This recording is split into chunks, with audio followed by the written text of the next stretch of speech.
मैं इसको पानी में नहीं डालूंगी क्योंकि ये आपके द्वारा प्रकट हुआ है, पुत्र है। शिव जी ने पार्वती जी को समझाया कि नेत्र बंद करने के बाद प्रकट हुआ है, जब नेत्र खुले रहते और जब वो प्रकट होता तो बात दूसरी थी।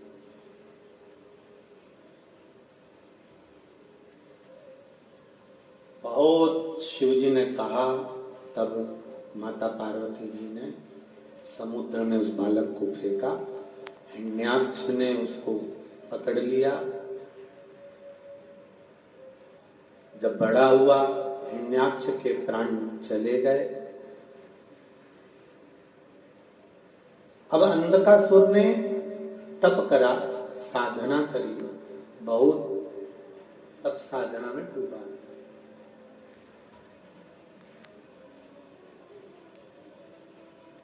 सिद्धि प्राप्त करिए, साधना करिए, तप करिए, आराधना करिए, उपवास करिए, व्रत करिए, नियम धारण करिए, ये सब कुछ करो, पर शिव महापुराण कथा कहती है किसी को दुख पहुंचाने के लिए नहीं, किसी को कष्ट देने के लिए नहीं, किसी का बुरा करने के लिए नहीं, हमेशा भगवत भजन को पाने के लिए करो। वर मांगने को भगवान ने कहा, ब्रह्मा जी ने मांगिए क्या चाहिए? अंधकासुर कहता है मुझे वर दो कि मैं मरूं ना, मेरे प्राण नहीं छूटे, मैं मरूं ना। ब्रह्मा जी ने कहा ये तो हो नहीं सकता कि तुम मरोगे नहीं, मरना तो पड़ेगा। बादाम खाओगे तो भी मरोगे, नहीं खाओगे तो भी मरोगे। रोटी खाओगे तो भी मरोगे, नहीं खाओगे तो भी मरोगे। कथा सुनोगे, अरे बोलो जमके, तो भी मरोगे, और नहीं सुनोगे तो भी मरोगे। तो किसी ने पूछा फिर कथा सुनने से फायदा कौन सा है जब मरना ही है? तो फायदा केवल एक ही है, बिल्ली अपने मुख से अपने बच्चे को पकड़ती है, साथ घर लेकर जाती है, पर बिल्ली का बच्चा नहीं मरता। और बिल्ली अपने मुख से चूहे को पकड़ती है, चूहा बचता नहीं है। उसी तरह जो कथा सुनता है वो बिल्ली के बच्चे की तरह निकलकर पार हो जाता है, और जो नहीं सुनता खल्लास हो जाता है। सुनोगे तो भी मरोगे, नहीं सुनोगे तो भी मरोगे, खाओगे, बोलते जाओ आधी कथा तो तुम बचो, खाओगे तो भी मरोगे और नहीं खाओगे तो भी मरोगे। तो मरना तो निश्चित है। जो तप करा, जो साधना करा, ब्रह्मा जी ने कहा मृत्यु निश्चित है, अंदर तुझे कुछ और मांगना हो तो बोल।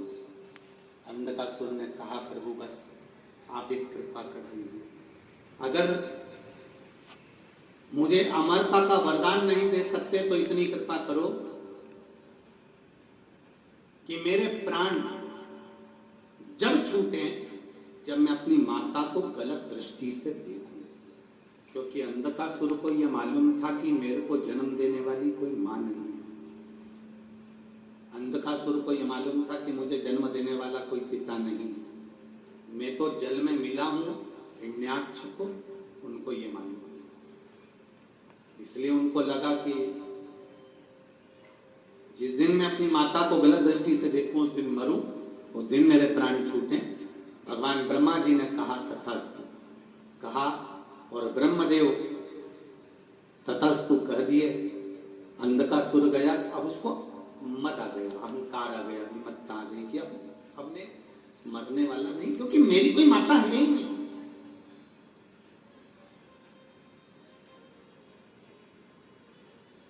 ना तो मेरी माता है, ना मेरा कोई पिता है, तो मेरी मृत्यु होगी।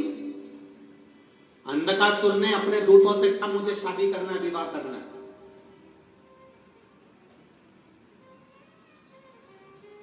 एक काम करिए, जो सबसे सुंदर कन्या हो उसको ढूंढा जाए।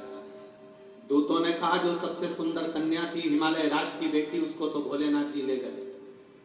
पार्वती का विवाह शिव जी से हो गया, बहुत सुंदर थी। तो कहा फिर मैं भी विवाह करना चाहूंगा। देखना चाहूंगा कि है कौन है। अंधकासुर को मालूम पड़ा और अंधकासुर माँ जगत जननी जगदम्बा दुर्गा भवानी के सामने जाकर खड़ा हो गया। माता का स्वरूप इतना सुंदर था, इतनी सुंदर थी मेरी माँ, और माँ तो माँ होती है। पकड़ा, क्रोध आ गया माता को, और माता को क्रोध आया तो शिव जी प्रकट हो गए। शंकर भगवान ने काल भैरव प्रकट करा और अंधकासुर के प्राणों को हर दिया। बहुत रोना आया मेरी माता को कि मैंने इसको पुत्र माना था, इसने गलत दृष्टि से देख लिया और माँ ने उसके प्राण हर लिए। माता हर ली प्राण। मेरे इस चैनल को लाइक करें, शेयर करें, सब्सक्राइब करें और बेल भी दबाएं।